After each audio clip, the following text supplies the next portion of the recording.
Jazz Jennings, "I'm out of surgery, I have a vagina, and I'm doing great." Several weeks ago, transgender teen reality star and activist Jazz Jennings announced that she will finally have a vagina.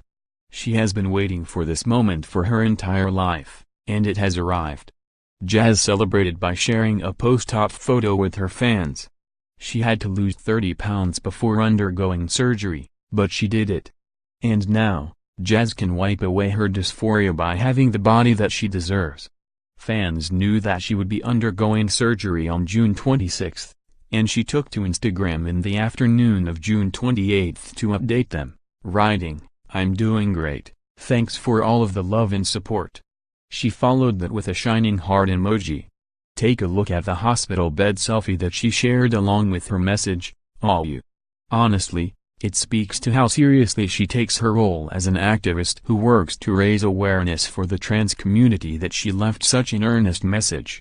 She's a Gen Z kid, and even older millennials these days tend to announce recoveries from surgery with bed selfies that read, "I lived BCH." It's a meme. Not all trans folks experience dysphoria with relation to their genitals. Gender, after all, is not defined by genitals.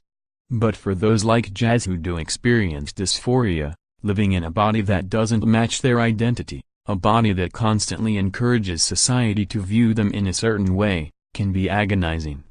Jazz is extraordinarily fortunate that, with the love and support of her family, she was able to undergo bottom surgery. That is what it is called when a trans person gets confirmation surgery on their genitals, at 17.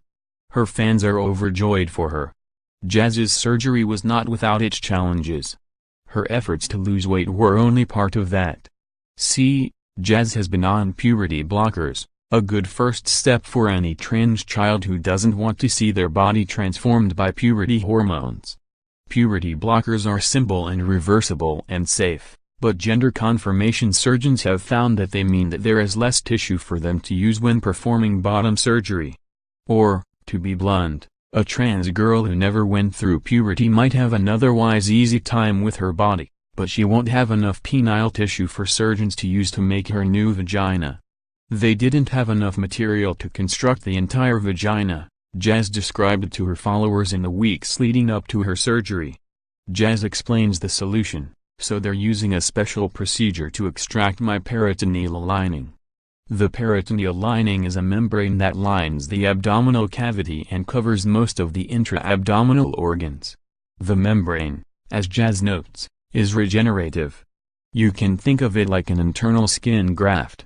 They take that out laparoscopically through my belly button or whatever, Jazz explains. They use that and harvest that and use that to make the vaginal canal.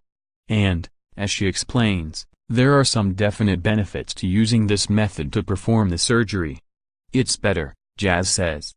Because it looks like real vagina tissue and it feels more like real vagina tissue. Jazz will of course have to recover from her surgery and become accustomed to her new anatomy. Her fans are happy for her and showered her with congratulatory messages. Unfortunately, Jazz has to contend with more than her share of trolls, even though she's a teenage minor. We're not just talking about Derek Dillard's transphobic attack. There are a lot of these people,